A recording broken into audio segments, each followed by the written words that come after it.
So here I am at the start of the coast to coast walk.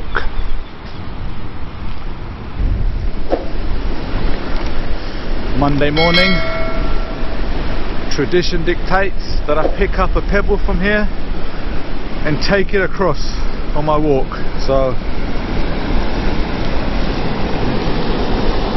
this one will do, I think. I'll see you again on the other side.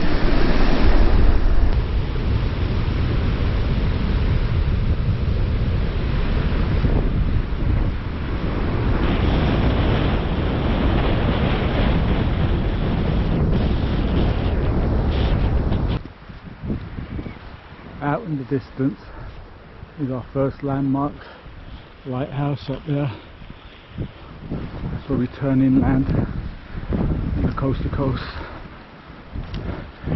starts making ways inland.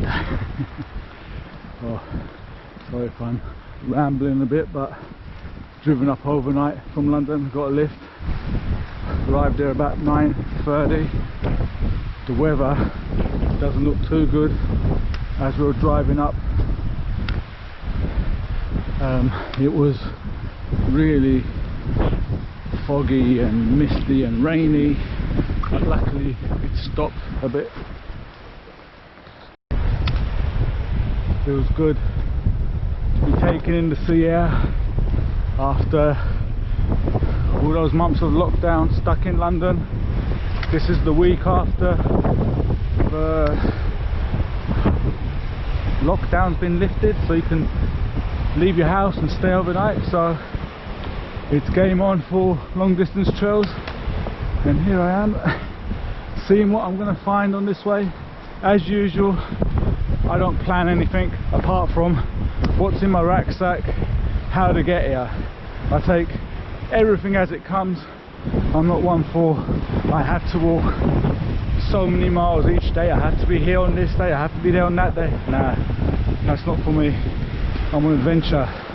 I don't want to be tied down and, you know, have to do this, do that in a set time. Looks like there's someone else down there, a couple. Looks like they're doing the coast to coast as well. They've got quite big rucksacks. They started off before me, but I got ahead of them. I think they went down onto this beach to pick up their pebbles. I picked mine up, as you saw at the start, but it's a bit tough going this little first bit, especially when you haven't had any sleep and and this is the first time your legs have been stretched for a long time. We'll take one last look at the sea. This is the last time we'll be seeing it until we cross the country and see the North Sea. There's the path up there, there's a way marker there, cuts inland now. About 7 miles in now, lots of farmers' fields, a little bit tricky navigation but not too hard. There's quite a lot of way markers, but some of them have been worn away by the weather, but if you follow your GPS or the map it's quite easy.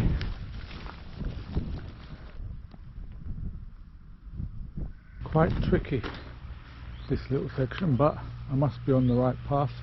Wainwright's Passage. This is Dent Hill. At the top of Dent Hill I can see land across the sea there. I don't know if it's island, I'm not sure. It's quite big, and over there in the far distance it looks like oil rigs or something right in the middle of the sea.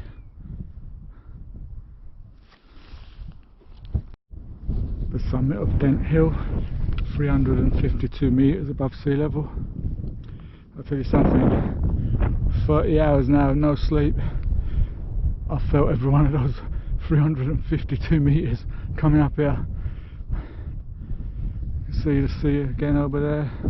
You can see the Lakeland Fells now. over there. It looks up here. Now I've got the high ground. I think I'm going to call it a day here. So find somewhere to wild camp up here. It's really out of the way because I am really tired. So here's my wild camp. It's about 5 o'clock. About 13 miles in. I'm just going to stop here. I'm not going to bother going into Endell. Might be a campsite there, might not be open, might not let me in. Anyway, I'm staying up here because I ain't got the energy to go down there. I'm going to sleep now. Good night. Good morning. It's 5 AM. I slept for 12 hours straight through. Brilliant. This is the view from underneath the tent.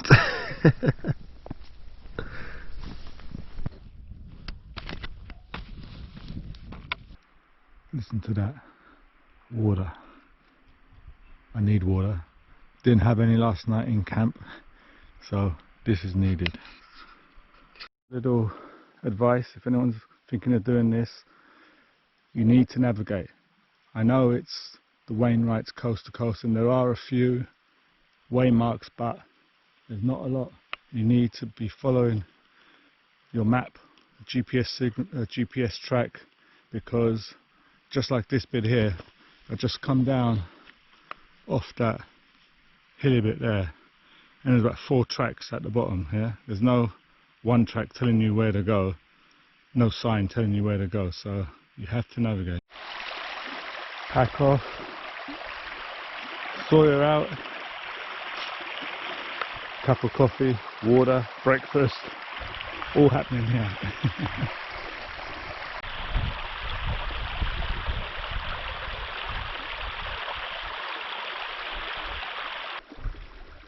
Just what you need after breakfast.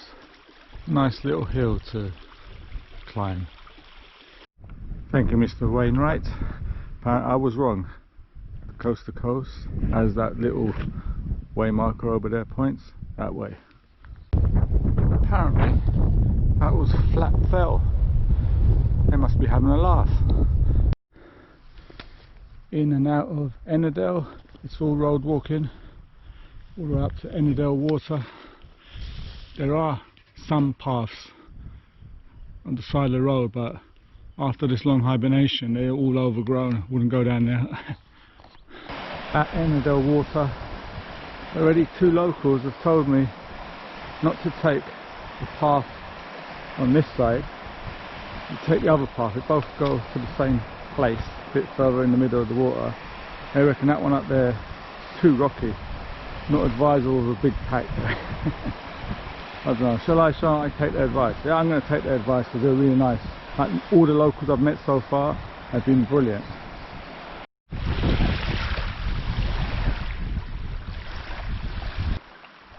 Rain clouds coming down. Still about 4.5 miles away from Blacksell, Youth Hostel. I'm not staying there, but that's a landmark I'm heading for.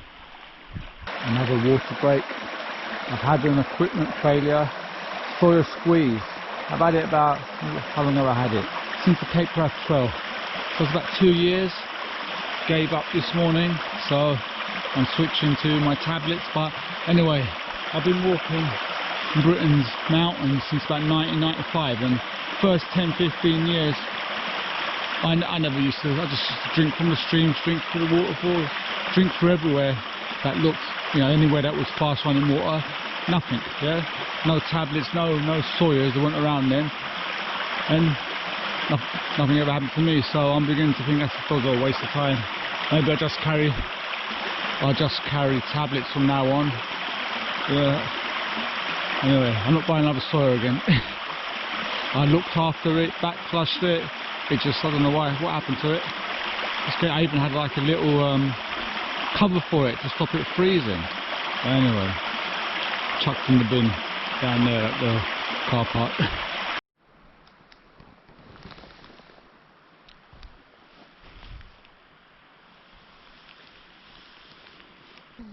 So, would you believe it? I've met two guys here. Do you want to? Dave and Paul. Dave and Paul.